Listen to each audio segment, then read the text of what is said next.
கர்த்தருடைய நாமத்துக்கு மகிமையுண்டாவதாக. இன்றைய வார்த்தை சங்கீதம் 132:18. அவன் சத்துருக்களுக்கு வெட்கத்தை உடுத்துவேன், அவன் மீதிலோ அவன் கிரீடம் பூக்கும் என்றார். ஹல்லேலூயா.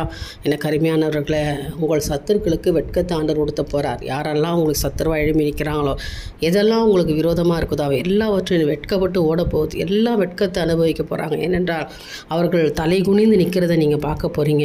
எவ்வளோ வருஷமாக கஷ்டப்பட்டுக்கிட்டு இருக்கீங்க, போராடிட்டு இருக்கீங்கல்ல, மீண்டு வரவே முடியல. அநேகருக்கு கண்ணீர் காணப்படுது. ஆனால் ஆண்டவர் சொல்ல, இன்றைக்கு உன் கண்ணீரெல்லாம் நான் துடைத்து போடுவேன். உன் சத்துரு இனி உன் முன்னால் நிற்க போகிறது இல்லை மகளே.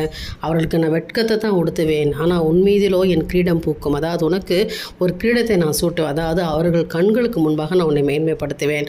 அவர்கள் முன்னால் உங்களை நான் உயர்த்துவேன். உங்களை எல்லாவற்றையும் இன்றைக்கி உயர்ந்த ஒரு ஆசீர்வாதத்தை இன்றைக்கி உங்கள் சத்துருக்கள் முன்னால் ஆண்டவர் செய்ய போகிறார். அதான் அவர்கள் வெட்கப்பட்டு கண் கலங்கி நிற்கிறத நீங்கள் பார்க்க போகிறீங்க. நம்புறீங்களா? ஒரு ஆமேன்னு சொல்லுங்கள். நிச்சயமாக இந்த நாளில் கர்த்தர் செய்வாராக. தேவனுடைய கரம் உங்களோடு இருந்து நடத்துவதாக. என் தேவனுக்கே மகிமை உண்டாகட்டும். ஆமேன்.